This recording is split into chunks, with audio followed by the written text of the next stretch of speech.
I've got a Bible that talks about the 4 R's of conflict resolution, and I wanted to share that with you today. And it will help you then take away ideas on how you move through the 4 R's of resolving any conflict you might have. So the first one is, and this is what I used to teach supervisors, team leaders, is to recognize it. Recognize when you've got conflict. And I attach this onto, you know, things when you've got approaches on stress management, people feeling they're not participating, is to recognize the signs. Recognize the signs when conflict occurs in an organization. And in order to move to the next R, you need to have recognized it firstly, not just guessed it or assume. You need to have recognized it. And that could be through observation. It could be through discussion. It could be something you just may notice, or somebody's brought something to your attention. It could be where you've noticed hostility or facial expressions between 2 people or groups of people. I've noticed it when I used to be in the world of training, where people used to not turn up. Now that's telling you that a story, there's something behind the reasons why they haven't turned up. I always remember the one example. I like to share my examples. So the one example in one training session I was doing on Kaizen was one guy was just, he was with his head on his hands like this, and he was just shaking his head like this. And I said, "Are you okay?" And he never said anything. And I assumed he just didn't want to be there. And through discussion in the break, and I had a conversation with him, he said, "I've just had a phone call yesterday evening. My father's been taken into a hospital and he's not very well." So I said, "Okay." And there was me assuming that I recognized the wrong signs, you know. So, you know, it wasn't conflict. It wasn't him not wanting to be part of it. It was for another reason.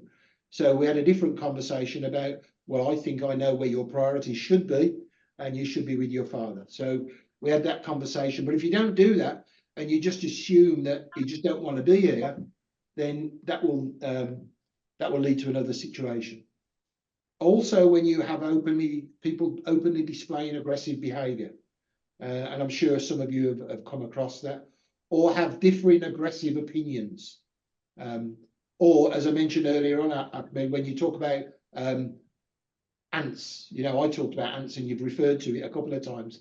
If people just constantly come up with negative thoughts of why things won't work, and I'm sure this is something you've all heard, this is the reason why we can't do this.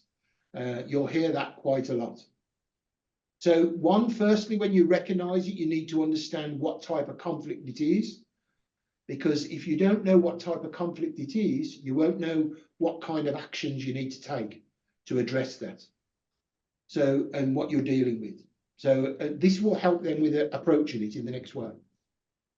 So when we go to the next R of reflecting on it, now this can be for a group or an individual. It might be that individually you might have a conflict with another person. And I always remember when I did have conflict with one other person in an organization, and I just sat back once in a dark room, and I just talked to myself about what this could lead to, what the consequences could be. But if we've done it in a positive way and we resolve this, what the consequences could be of that. So it could be for an individual of how you reflect on the situation and the conflict that you face yourself in, or it could be for a team of people. And as Nick mentioned there, in his example there, it's about reflecting with others. This is our challenge. Create a safe space where people can openly discuss so we can address the conflict that we have. Create an opportunity for everybody to contribute and encourage open. And this is where you can have a contract. This is what we do. This is what we're agreeing to within this room, in this meeting. We have a challenge. This is our challenge. It's creating conflict. This is what we're going to do. We're going to contract to each other that we have an open opportunity for everybody to contribute, discuss, share, and participate in what we do. Somebody's at the door. We'll move to the next one and then. So in order to do those first 2 R's, once you've sat down with a group of people, and talked it through, then you can start responding and making actions. So do it in a positive manner. How can we make this work?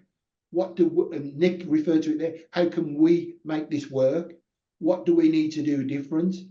Create some ideas of what would contribute to resolving the conflict, and also use the skills of active listening within this area here. So this is how you respond to it in general. And then by resolving it, using all of the above steps, you can resolve the conflict. But if you don't and ignore any of those steps in those 4 R's, the conflict will still occur. And it might have gone away for a short time. It might, what you believe has been superficially dealt with. And I've heard this statement many times. Oh, it's okay now. Everything's all right now. But is it? Is it really okay? You can see it in the faces of the people in the team. It's not okay. So has it gone away, or has it just been swept under the carpet? So resolving conflict involves, as we've talked many times, communication, collaboration, and something we're not always happy to do is compromise. Some of us sometimes don't like to give things up and do things in a different way, but at times we have to. So these are the 3 C's in the 4 R's, where you have to communicate. So not like the example I used of the telephone in the next office. We have to talk. I like talking to people's eyes. Talk to the eyes of the person. And in certain cultures, that's acceptable. You have to be in a room rather than on a Zoom call or something. So the team should agree on the ideal outcome. This is our goal. This is where we want to be. This is our vision of what we want to achieve. Be willing to change, and even maybe change behavior. You might need to do things differently the way you've done them previously. Agree to the commitment and demonstrating that commitment by behaviors that you've agreed to do. And even at times modify or change roles and responsibilities in order to resolve what we need to resolve. And it could be the formation of in a football team, of changing the captain or moving the person who has responsibility for coaching others. Or I will be the coach of you and you can be the coach of me and provide feedback. So, you know, as well as this, a 4th C would be coaching for success. So communication, collaboration, compromise, and coaching and providing feedback is going to help you resolve conflicts that you may have.